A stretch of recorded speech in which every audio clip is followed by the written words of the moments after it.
নমস্কাৰ, আপোনালোক সকলোকে স্বাগতম জনাইছো অসম ফিচাৰ চেনেললৈ। আশা কৰোঁ আপোনালোক সকলোৰে খবৰ ভাল। তো DME, DHS, FW ৰ পৰা 2024 কাৰণে নতুন জব ভেকেঞ্চি আহি গ'ল। তো গ্ৰেড 3 ৰ বহুকেইটা পোষ্টৰ কাৰণে ভেকেঞ্চি আহি গ'ল।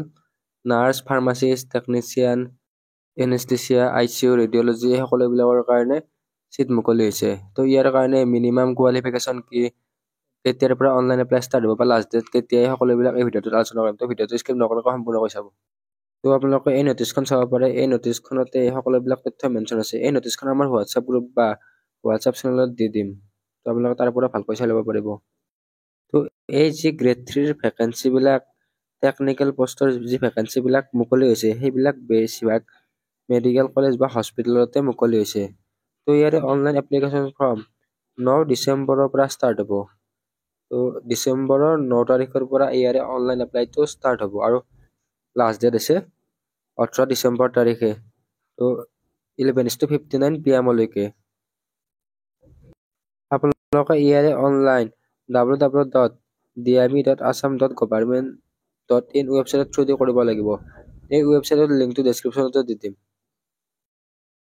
যদি আপোনালোকে আগতে ইয়াৰে গ্ৰেড 3 ৰ কাৰণে এপ্লাই কৰিছিল, এতিয়া নকৰিলেও হ'ব। তো এইটো আগৰ ৰেফাৰেঞ্চৰ পৰাহে নটিফিকেশ্যনটো হয়। তো ষ্টাফ নাৰ্ছবিলাকো ইয়াৰ থ্ৰু দিয়ে অনলাইন কৰিব লাগিব। তো ইয়াতে পোষ্টবিলাকৰ নাম দিয়া আছে, ইয়াতে নেম অফ দ্য পোষ্ট, তাৰপিছত মিনিমাম কোৱালিফিকেশ্যন দিয়া আছে, পে স্কেল দিয়া আছে আৰু গ্ৰেড পে দিয়া আছে।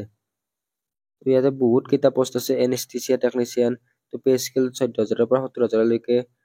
তাৰপিছত ফিজিঅ'থেৰাপিষ্ট আছে, তাৰপিছত অডিঅ' ভিজুৱেল টেকনিচিয়ান আছে। তো ইয়াতে বেছিভাগ মেডিকেলৰে আছে।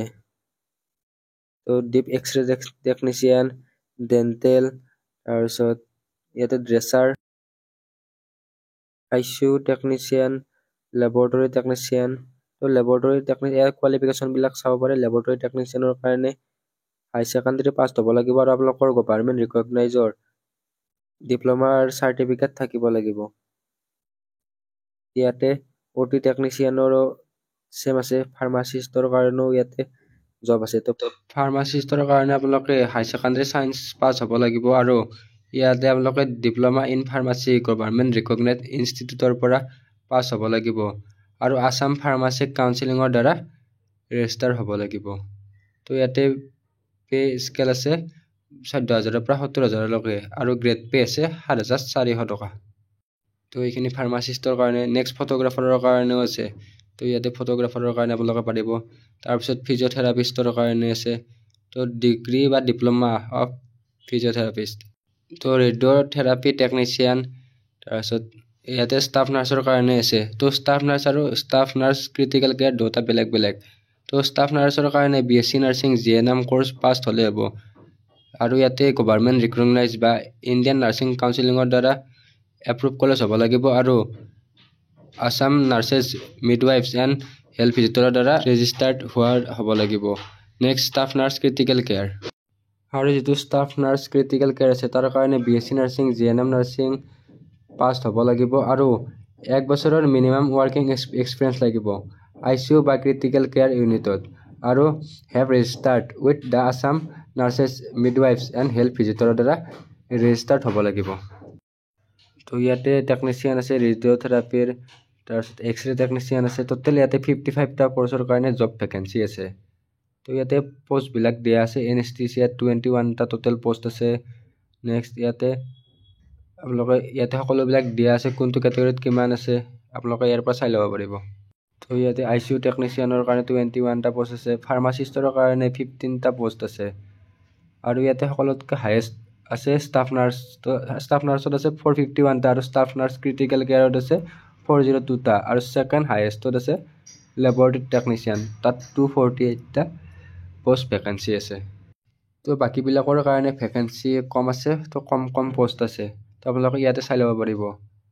আৰু ইয়াৰ কাৰণে ইলিজিবিলিটি ক্ৰাইটেৰিয়াৰ ক্ষেত্ৰত আপোনালোকে এমপ্লয়মেণ্ট এক্সচেঞ্জৰ দ্বাৰা ৰেজিষ্টাৰ্ড হ'ব লাগিব। তো যদি আপোনালোকে এমপ্লয়মেণ্ট এক্সচেঞ্জত ৰেজিষ্টাৰ নাই কৰে তেনেহ'লে অতি সোনকালে ৰেজিষ্ট্ৰেশ্যনটো কৰি ল'ব। আৰু ইয়াতে এজ লিমিট দিয়া আছে আনৰিজাৰ্ভৰ কাৰণে মিনিমাম 18 ইয়াৰ্ছ আৰু মেক্সিমাম 40। আৰু ইয়াতে এজ লিমিটটো 1 জানুৱাৰী 2024 হিচাপত ধৰিব। OBCৰ কাৰণে মিনিমাম 18 আৰু মেক্সিমাম 43। নেক্সট SCৰ কাৰণে মিনিমাম 18 আৰু মেক্সিমাম 45 আৰু ফিজিকেল হেণ্ডিকেপ বা PWDৰ কাৰণে মিনিমাম 18 আৰু মেক্সিমাম 50। তো ইয়াতে কোনো ধৰণৰ এপ্লিকেশ্যন ফিজ দিব নালাগে। এতিয়া সিলেকশ্যন প্ৰচেছ। তো যিসকলে NHM বা এনেকুৱা ক্ষেত্ৰত কণ্ট্ৰাকচুৱেল কৰি আছে তেওঁলোকক ফাৰ্ষ্ট প্ৰিফাৰেন্স দিয়া হ'ব। আৰু নেক্সট বাকীবিলাকৰ কাৰণে এইটো পাছত সিলেকশ্যন প্ৰচেছটো তেওঁলোকে DMEৰ ৱেবছাইটত প্ৰকাশ কৰিব। এই যিখন নটিচ আছে এই নটিচখন আমাৰ হোৱাটছআপ গ্ৰুপত বা হোৱাটছআপ চেনেলত দি দিম, আপোনালোকে তাত জইন হৈ ল'ব। তো বহুতে সুধি থাকে যে BSc nursing, GNM nursing, pharmacist বা পেৰামেডিকেল এইবিলাক কৰ্চৰ কাৰণে জব ভেকেঞ্চি আহে নে নাই, এনেকুৱা ক্ষেত্ৰত কুৱেশ্যন সুধি থাকে। তো এই ভিডিঅ'টোৰ পৰা আপোনালোকে এটা থুলমূল আভাস পালে। তো এই ভিডিঅ'টোত এইখিনি আছিল। আশা কৰোঁ আপোনালোকে ভিডিঅ'টো ভাল পালে। ধন্যবাদ।